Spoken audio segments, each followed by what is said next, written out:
On today's show, we talk about upcoming things to do in our South Shore towns, head to Camp Clark, hear original poetry from Shelia Lynch-Bentinen, and our seniors speak. Let's get started.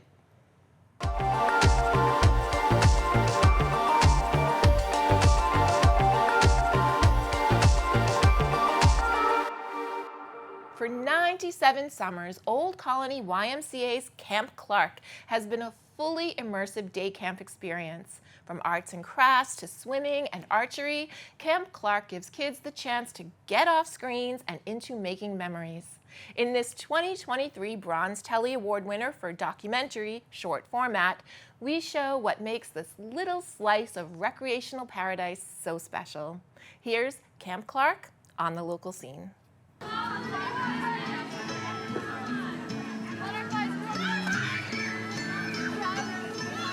Camp Clark is in its 96th summer. We serve hundreds of children all summer long, every single year, from all over. So it's not just the Plymouth community, but South Shore. And they get the opportunity to come here and have an amazing day camp experience and be in the outdoors. We do no screen time, and they just get to come and learn socialization skills and learn how to be kids. I went to summer camp as a kid. I went to the Y. I had a great time. I went all summer long, every year. And I was really influenced by a lot of the counselors I had. They always made me feel super special, so I wanted to have the same opportunity where I could make kids feel special. Over the last years since I've worked here, I think it has increased my leadership experience. So I've actually been coming here since I was 4. My dad wanted me to come here because he still does work during the summertime. Because my mom thinks that it was going to be good for me. We swim, we go on the Whibbit. Paddleboarding. Boating. The fields, we play group games up there and coordinated sports. We do archery. Arts and crafts.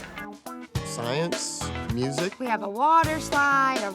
We play a lot of basketball. Lots and lots of activities that are so much fun. Campers benefit in many, many ways. For some of our campers, it's a safe place to be, and so their home environment may not be the safest for them, or they may be experiencing food insecurities at home or instability in their home, and so they get to come here to camp and have that consistency and that routine and have a safe place for them to be. We also provide breakfast and lunch to every single camper in partnership with Plymouth Public Schools at no cost. I think as a kid, the counselors really helped me. They gave me more of a structure during the summer. If I was at home, I would definitely not have that structure that I needed. They learn everything from conflict resolution, how to get along well with others. They learn perseverance. We do a lot of achievement setting and goal setting, and so we'll have kids, for example, that learn how to swim here. As soon as they turn 8 years old, they're able to test to be in the deep end without a life jacket, and we'll see kids that test at the beginning of the summer that don't pass, and then by like the middle of the summer they pass, and that sense of accomplishment that they get, and realizing that if you stick to something, if you practice something, they see that progression, and then they get that amazing sense of accomplishment. Same thing with archery. You see kids that have never had any kind of experience with anything like that. They pick up their bow and arrow, and then by the middle to the end of the summer they're hitting bullseyes, and it really, to me, I believe, teaches them that power of perseverance, power of practice, setting goals and achieving those goals, and how amazing it feels when you do so. I've learned how to present myself more. I've overcame my fear of stage fright because we do a lot of things down here at the amphitheater. We'll do a talent show and closing ceremonies. To make friends and to be kind to each other. To be kind, helpful, and make new friends. I did go to summer camp as a kid. I went here. I think it really helped me as a kid get out of my shell, and being very sheltered as a kid, I think it really helped me find friends outside of school and outside of parent-fed groups. And I really enjoyed getting to do new experiences like ropes and getting to do swimming in the Whibbit. I would have never done that if I wasn't going here.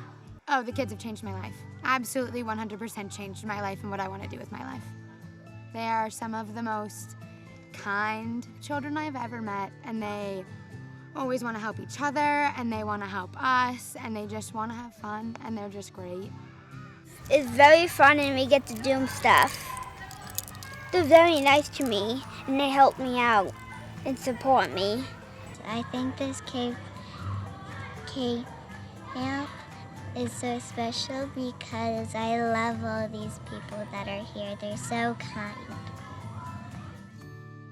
But okay, ready? 1, 2, 3. Oh, when we come to camp. Oh, when we come to Camp Clark, we play fun games and have a blast, and then we leave with friends at last. Woo-hoo! If you're a young writer aged 8 through 12, join local author Erin Petty at the Pembroke Public Library for Creative Spark Writing, a kids workshop that will help expand your imagination and hone in your brainstorming and writing skills. Erin is a celebrated author who pens the Thelma B. book series, a haunting and fun series of adventures experienced by Thelma, a slightly different kid whose goal is to solve mysteries and save her town from supernatural occurrences. The workshop meets on August 9th and runs from 4 to 5 p.m. Register via the library's website or call 781-293-6771. If you're job hunting and could use some assistance with the technical side of a work search, the Kingston Public Library is holding a job-seeking tech help workshop on Thursdays beginning the second week in August. This 4-week program, led by reference librarian Stephen Miller, will include internet navigation and the use of software like Microsoft Word and Google Workspace. The first session begins on August 10th from 2 to 3 p.m. and will focus on how to search for a job utilizing the internet. Visit the KPL website to sign up. 2020 was a year of isolation and unfathomable loss for all of us, but was especially true for older and more vulnerable adults.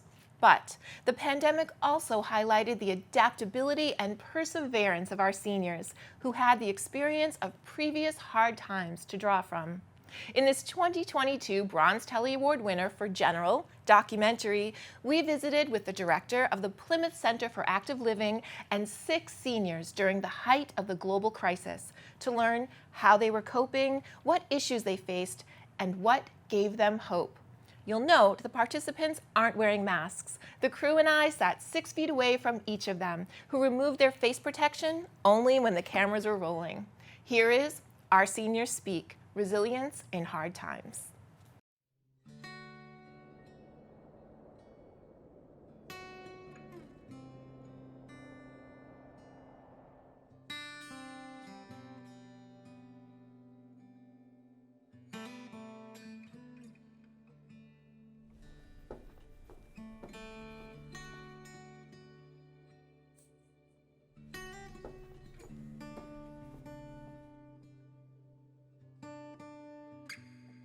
I'm proudly the Director of Elder Affairs for the center and for the town. My job is to take care of seniors. That is what my job is to help the community understand how vibrant they really are.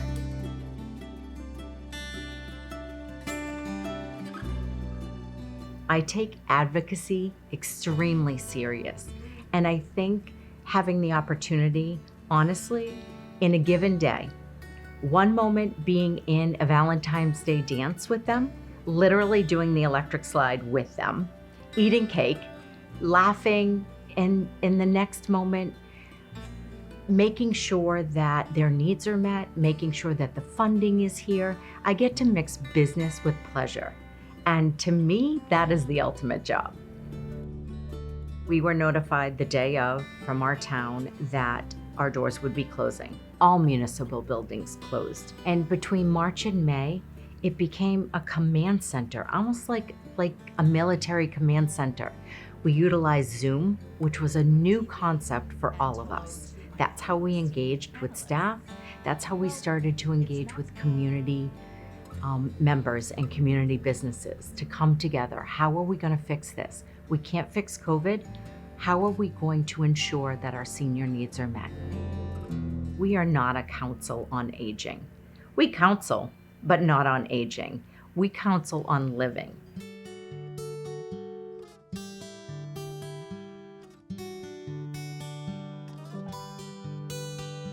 When my husband and I got married, we chose Plymouth because he was working in Hyannis and I was working out of Waltham. And we looked at a map and said, okay, that's doable. Bought a house in West Plymouth and we're still in that house. And our children were raised in that house. And my husband will literally die in that house because he's on hospice now. So it's a full circle of life in that house for us. It started with cancer diagnosis in 2012, a type of cancer that doesn't go away, so at best it can be put in maintenance where the cancer is not attacking the body. It's multiple myeloma, blood cancer. And after a year plus of preparation and then stem cell transplant and then recovery, the cancer did get in maintenance for many years, and we traveled and he barbecued and washed cars and retired and made dinner and did my shopping. It was great. Through this pandemic, at the beginning of the pandemic, he was in maintenance, and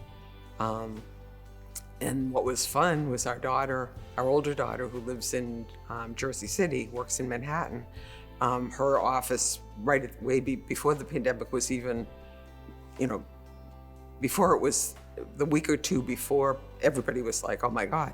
Her office heard about it and said, everybody just plan to work from home for the next couple of weeks and then we'll see what happens.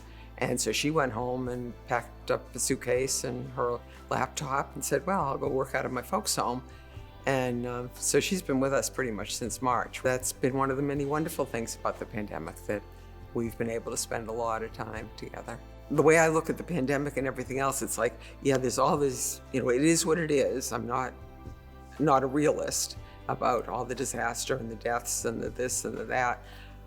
But for everything, I'm always, but there's also this. So, there's that big list of negatives, but let's also look at the positives. And one doesn't erase the other. They're both there. It's just, I choose to focus on the positives. It doesn't mean I'm ignoring the negatives. Maybe in a way I am, but I recognize them, but focus on the positives. And thank heavens we have technology. Zoom is terrific. I have, 20 women that we get together on Zoom and share what's going on in our lives and this and that, maybe once a year I would go out, be able to meet for a cup of coffee or see in a crowd or something. But this way, with technology, with emails, with FaceTime, we're communicating with so many people these days all the time. And so that's a positive of the pandemic.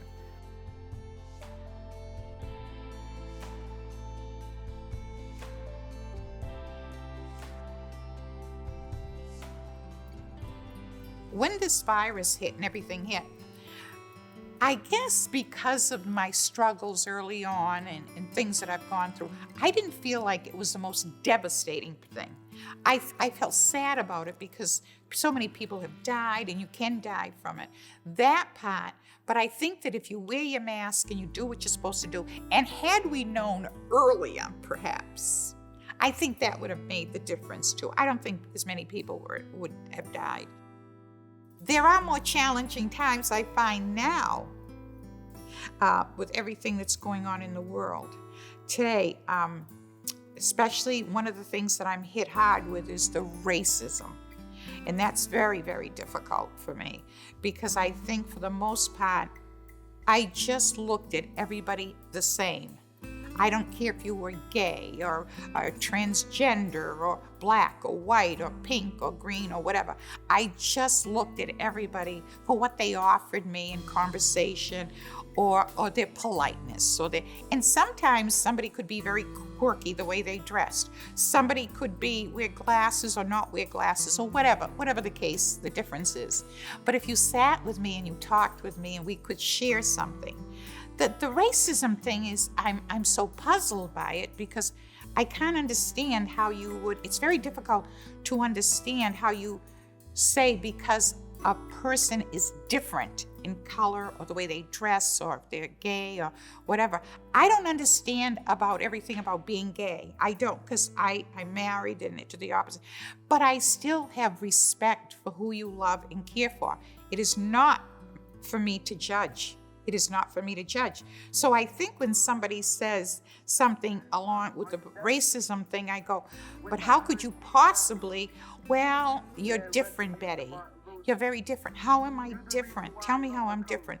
Well, maybe you don't talk so loud or you don't go, yo, yo, what up and all that. But I have lots of brown and black people that don't say yo, yo, what up or are respectful or don't play rap. I don't particularly like rap. Some people like rap. I will respect, long as it's not blaring in my ear. I respect. A lot of the kids love rap. Some of the language in it, I'm not so happy about. But I think that the racism thing has been very difficult for me. One area of my life that I hope for the future, that I can sit down and have a conversation with somebody who is different, whether the color of their skin or their gender or whatever, that I can sit and communicate and say, I respect your opinion. You can have an opinion, but I respectfully disagree with you. And that's what I'm hoping for the future.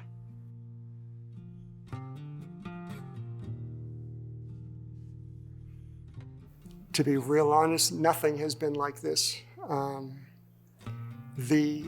Just not, being told not to have contact with people.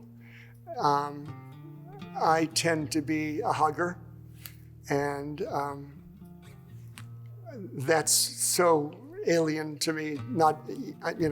At first we weren't even doing the elbows anymore, and now I guess that's okay. It still feels strange that when I deliver Meals on Wheels, I can't go into people's homes. I very often would walk into the kitchen and, put the meal on the table or in some cases put it in the fridge for them, and not having that contact has been miserable. But other times, oh boy, have been other times in my life that there were awful things going on. I mean, in the 60s with the assassinations that occurred, John and then Robert Kennedy and then Martin Luther King Jr. and then the Vietnam War, and I still vividly remember the news reports every night on TV and the body count. They actually announced it every night, kind of the way we do now with how many new cases of COVID there are, in the state and how many people have died and that kind of stuff. It went on for too long. So those were traumatic times, but like I said, I don't think anything compares to what's going on now. Doing the Meals on Wheels, gets me out of the house 2 mornings a week and gives Judy some personal time without me, hanging around, since we're both retired and, and home all day. And before it was very personal. And I mean, we got to know, we would have the same route. Occasionally we would fill in other routes, but we'd have basically the same route, and which I still do have.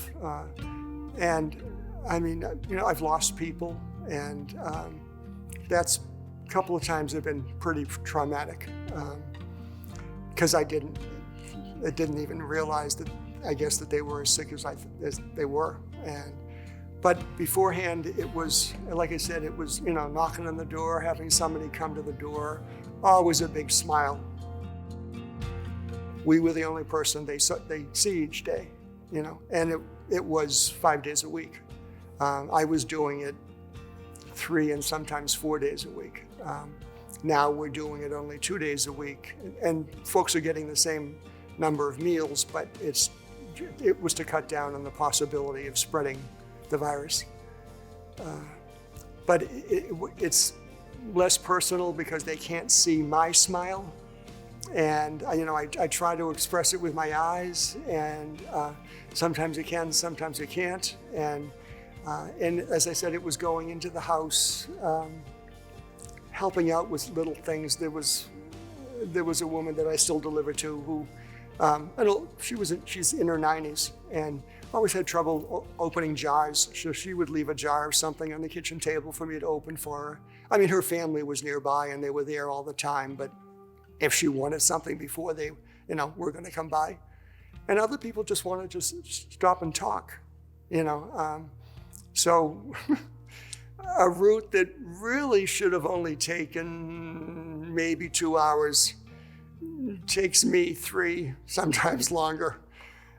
Because as you can tell now, I took after my mother and not my father, and I'm the talkative one.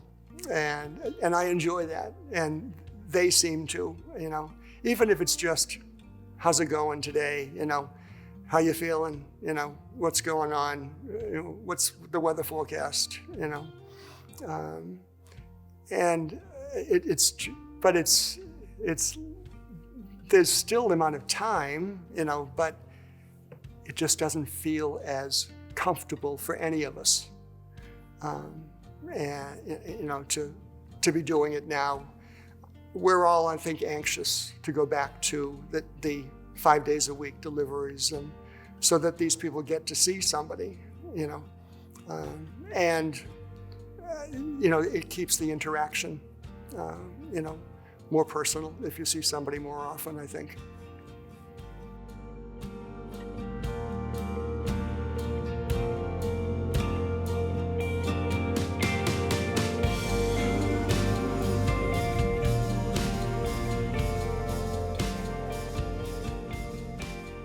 Alex was, he was my third child. He was the baby.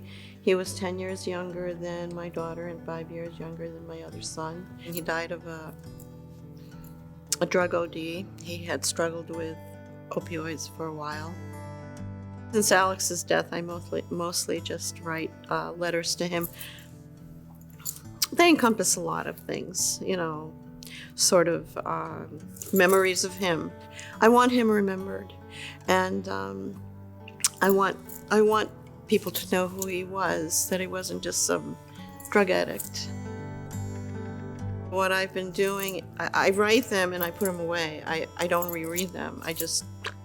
They're written in the moment, and so what I've been doing is rereading them, and I'm rereading and editing a little bit, So I'm up to number 50, and I read them to my therapist. And she's really the only one I read them to. Although I do share a few with my kids, and with close friends. The goal is to hopefully be able to publish this at some point as a sort of memoir, creative writing, story, semi-biography. It encompasses a lot of genres. So so I've written 129 letters. I've lived alone for almost 20 years, so for me, I'm not used to, it hasn't been that bad for me, per se. The worst things are, I have some dear friends, and prior to COVID-19, prior to March, we got one friend, Paula, a retired nurse. She and I would go out to lunch once a week and then to the Plymouth Plantation movies, to the matinees. So that was once a week, almost regularly for years. And my other friend, Patty, who is a very special friend, she and I used to go to Aroma, which is a restaurant in Manomet, and play Keno, and that was once or twice a month. So those are the things I miss the most. In terms of people who are shut-ins and, can't go anywhere, and Doris has my friend Doris has a lot of company, and a lot of people come see her, so she's still very socially active. But if those people weren't in her life, she would be very isolated. I met her over a year ago. My son died on September 10th of 2018. In August of 2018, we had a sort of very serendipitous family reunion. About 10 months later, I was introduced to Doris. I felt like it was the universe sending her to me following my son's death. Just having her become a part of my life unexpectedly, following the unexpected death of my son, has provided me with hope and, good things.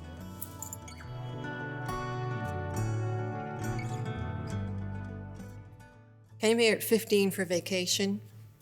That was for 6 weeks. Went back to England. Came back at 17. I worked at Honeywell. And then I met my to-be husband at that point. Went back to England, I think, at 18 almost. Then he went over to visit me. Then we decided we'd get married. Came back here at 19. Got married at 19. He was 20. So then I had 2 kids, and now I got 5 grandchildren. We've been keeping in touch pretty well on the phone, and I do see my kids. The face coverings are sometimes not so much. When this pandemic began, they were all very, very good about that. And my son has 2 small boys, and they didn't even buy food. They had food delivered, and they didn't even leave the house. And the 2 kids had to stand in the driveway and yell across the street to their friends because they weren't allowed to mix.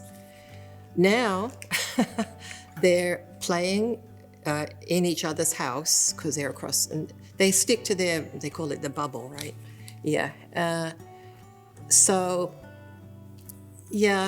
I think sometimes my kids probably waver about what they think about the pandemic. Very serious in the beginning, and then I think they started to question about what we should be doing, what we shouldn't be doing, that kind of thing. So I keep saying to them, you're just got to do what you think on your own. I couldn't compare this to anything. Even when think about the war in England, and my parents and all my friends' parents all had stories, and they would say, even though it was hard times and very difficult, you all joined together and you helped each other out. And they even had some good times, really. I mean, stories and things like that, But I couldn't compare this to that, because at least here we are, we can move around, we've got food.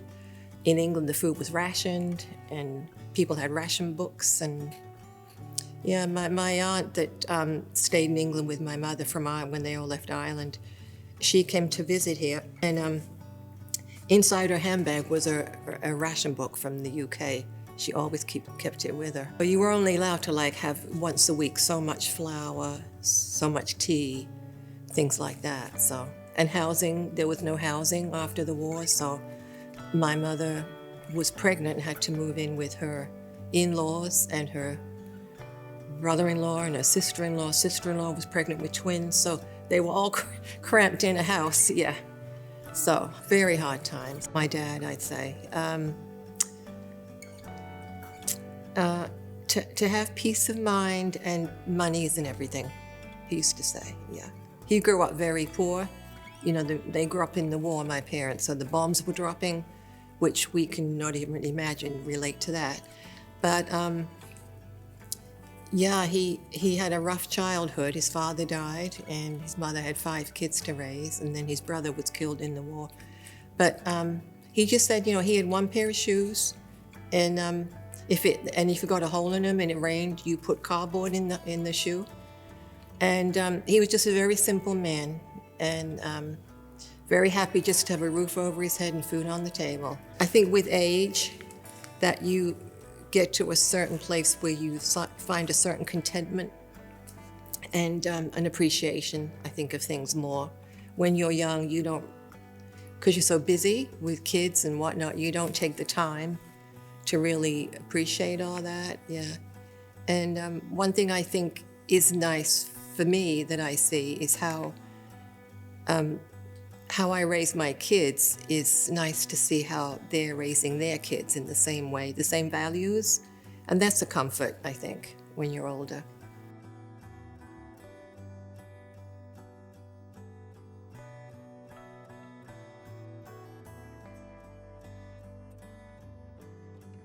Both daughters have been subjected, unfortunately, to respiratory issues. And this came before COVID. So the daughter in New Hampshire has really struggled. She had to give up teaching. She was in 20-odd years of teaching, and she had to sacrifice a chunk of her pension, which was absolute nonsense as far as I'm concerned. They should have given it to her. And she just had to stop, and as a result of it, because of the sensitivity levels that she has, we meet them halfway between, they're in Bedford, New Hampshire, we're here. So we go off to 495 and meet at exit 20 in the back of a Courtyard Marriott in a parking lot, fully masked about 20 feet. I think seeing the pain of your kids go through this, that's tough. And seeing the pain of a Courtyard Marriott with an empty lot, you see all these people who have invested their lives in business. And recently, in helping my other daughter, this one nearly died 3 times from anaphylaxis. She went into anaphylaxis shock. And if you want to talk about stress, that's stress. And when she went into anaphylaxis shock about 15 years ago, for the 3rd time I'm holding her hand, and she's totally out of it. You don't know if they're gonna make it. So finally she woke up, looked at me and said, I'm gonna start a business. I figured she was either hallucinating or, I don't know, maybe something's happening, an epiphany. So I said, whatever it is, I'm gonna go along with it. So I said, well, I'm gonna help you, I'll help you start the business, because that's kind of what I do. So now 14 years later, she's working with over 500,000 kids. I think she's reached over 20 countries abroad. And it's in the green space. It's getting kids to think environmentally. It's STEM, which is, basically getting the kids to think in terms of technology, the engineering, math, and these social areas. So it's been quite a climb, and then we put together a golf tournament. I'm over at White Cliffs, so we played at White Cliffs, and we did everything conforming to COVID, 6 feet apart, and we had a maximum of 48 people, which is all that would be allowed under the tent. Everyone had a great time because everyone has been so down and depressed and whatever, and to get out and have fun, which is really why we're here. Have fun and learn. When you say experience means something different to a lot of people. People can have 80 years of no experience at all. I've met people who are elderly, who are very much alive, and whether they're well physically or not, they're just very much alive. It's in their spirit. And yet I've met some youth like my cousin Vinny with the youth, who basically could be 18 or 20 years old, but they seem dead to me. They just can't seem to let go of where they're at to expand into a different place. And that to me is like death.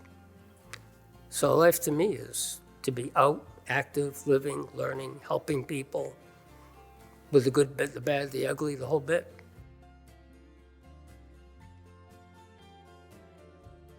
Seniors in our town should be celebrated.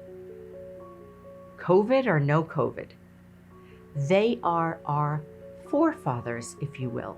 and mothers. Their wisdom should be heard. Their voices should be heard. Yeah, everybody bears a cross. I mean, that's the bottom line. And that's why you really, really have to be kind to everyone you meet, because you don't know where they're coming from, and you don't know what's happening in their lives. And you really have to try to not be judgmental. I mean, if someone's really curt with you or seems to be nasty, sometimes you just have to let it slide down your back, because you don't know where they've been, and you don't know what's going on in their lives, and you don't have privy to that. All of it is for a purpose for us to learn. So if somebody is struggling, what they should do is not look outside, but they should look inside and say, why am I struggling? What is it about me that is responding improperly to what's going on today? And how can I actually not only get through it, but learn from it, so that in the event of episode number 2, I'll be ready and I won't be depressed. Find meaning in your life. This was our journey together. This is their center. So they helped us, they gave us words of wisdom, and here we are. We feel pretty good about it.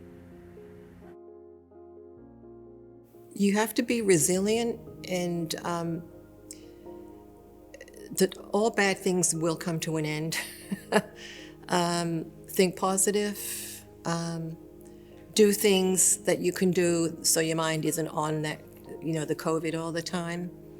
And you know yourself, really, and better than anybody else, and what you're capable of. And we are really stronger than I think we think we are, right? So, trust your instincts. I think it's a big thing. And it will all come to an end. Remember to respect people, differences. Remember, if you have a partner in life, to respect them. Disagree with them, you might, but please respect. That's the ultimate thing. This is an experience none of us have had, but, I think about my parents, and they lived through world wars. And, there are always going to be challenges of different sorts. It's a matter of just do the best you can.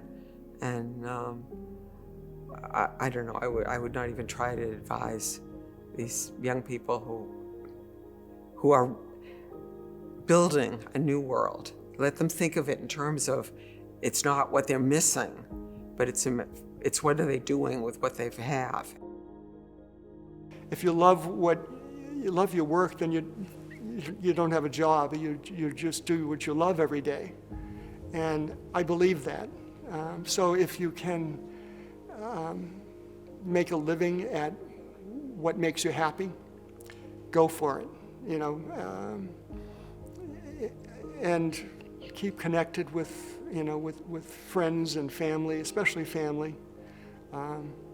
Sometimes you drift away for a while, and then you realize you need them, and that's important.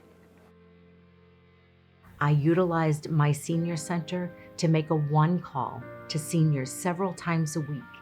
10,000 patrons received that call. And it was kind of like, seniors used to tell me it was kind of like Roosevelt fireside chats, in which they would just hear the voice. And I didn't know what to say except what I felt in my heart, which was, we'll be okay. We'll get through this. We are here for you. We're not leaving you. And so the Center for Active Living is about our Plymouth seniors and how engaged they are in our community, how engaged they are with each other, the wisdom that they bring, the energy, mind, body, spirit. That is what this center is about.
The town of Pembroke is planning for the future and wants to hear from residents, business owners, and other local stakeholders.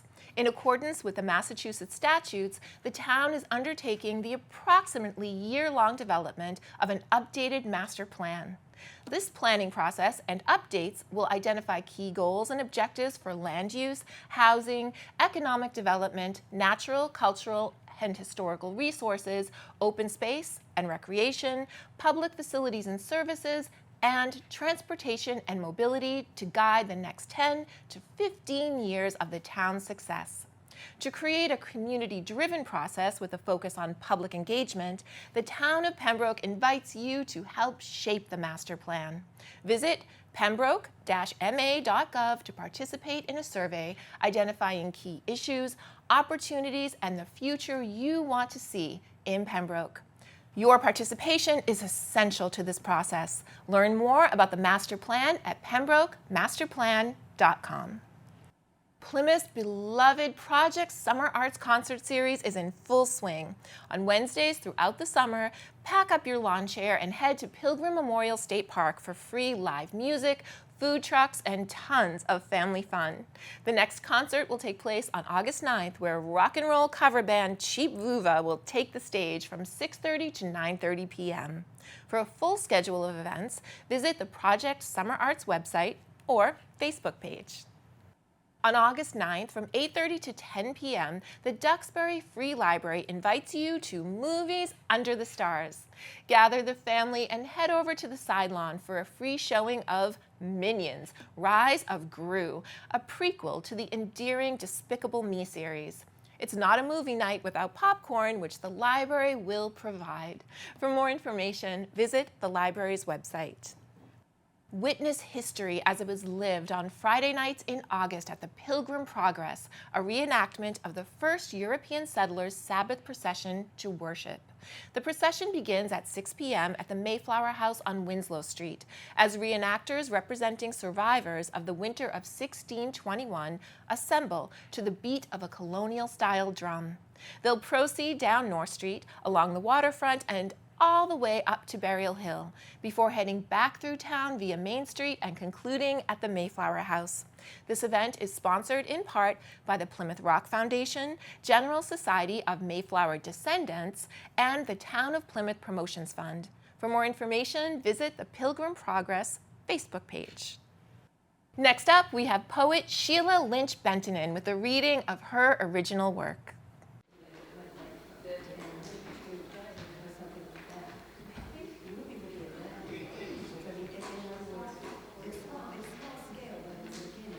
Our next poet tonight is Shelia Lynch-Bentinen. Shelia has a long and varied career in Boston. She writes poetry, paints, does photography, and is interested in local archaeology and history. Her poetry has been published in many journals. She lives in Duxbury with her husband, daughter, and her bearded collie. Thanks so much for being here, Shelia. Thank you. I'd like to thank all those that organized this evening. It's wonderful for poets. My first poem is called In New England, We Live on Memory.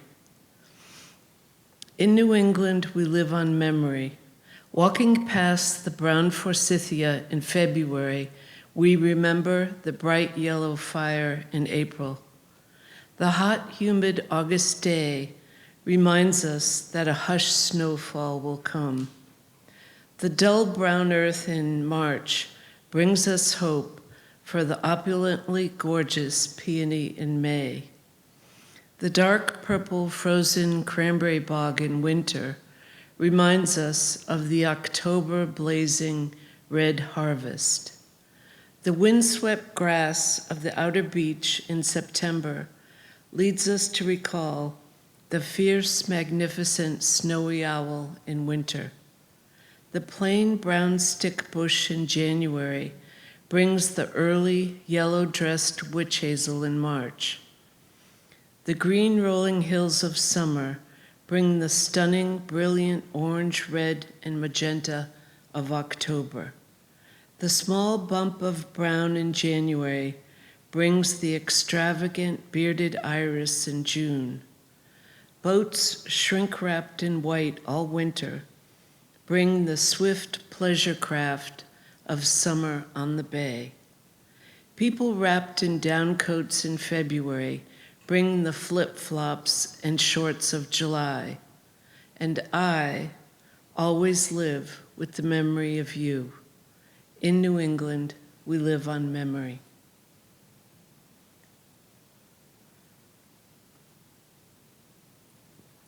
The next poem is a poem I wrote about my mother. Galaxy. I was a dull moon orbiting around in her galaxy. She was the brightest, shiny center. We all revolved around her, pulled in by her energy, in great awe of her attraction. Now, gravity has changed with time and space. All that is left are the beautiful impressions of the light of her existence. We are most grateful to have witnessed her glow. This next poem I just wrote. It's titled Starship and I. If you don't know, SpaceX launched their biggest rocket last week called Starship, and it rose a few thousand feet, and then it burst into this magnificent smoke-colored thing. And it prompted this poem. Starship and I can relate to you, O blown to smithereens starship. Starship experienced a rapid, unscheduled disassembly before stage separation. I am officially a senior citizen, according to the disunited States Social Security Office. I think about how my bag of bones will have their rapid, unscheduled disassembly. I think about my family that I love and how stage separation will happen. I shall be disassembled into my chemical constituents and hopefully reorganized into something useful. Had I enough time left, I would learn the art of ignoring the news of the world and keep to my own singular passions and pleasures. In the meantime, I shall eat chocolate and enjoy the indescribable color of new spring grass. Now that I am old, I shall wear my softest moo-moo socks and never, not ever, do what I am told. And my last poem is a haiku. And April is always a tricky month in New England. This haiku is titled April in New England Haiku. Oh, April pretends she is married to sweet spring, still dating winter. Thank you very much.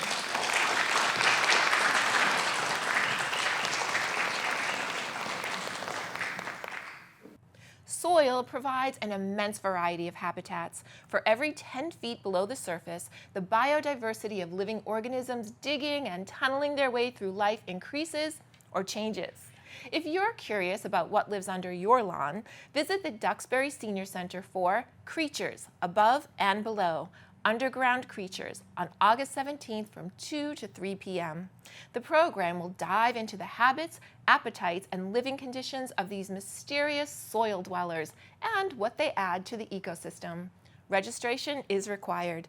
Visit the center's website to register for your spot. Whether it's parsley, sage, rosemary, or thyme, there are a wide range of health benefits to common herbs. Learn more about what these powerhouse plants can do for you with the Plymouth Public Library and Time for Wellness owner and certified herbalist Lori Walsh on August 16th at 6:30 p.m. Exploring Medicinal and Culinary Herbs will feature a tour of the library's own community herb garden. And after you've explored the herbs growing there, you'll learn how to make an herbal self-care remedy and how to make solar tea. This program is granted by the Institute of Museum and Library Services and administered by the Massachusetts Board of Library Commissioners. No registration is required. And that's what's good and good to know on the local scene this week. Thank you for watching. We'll see you next time.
Thank you for watching. We are grateful for your attention. If you like what you saw, please like and subscribe to the local scene here and share everywhere. Thank you, friends.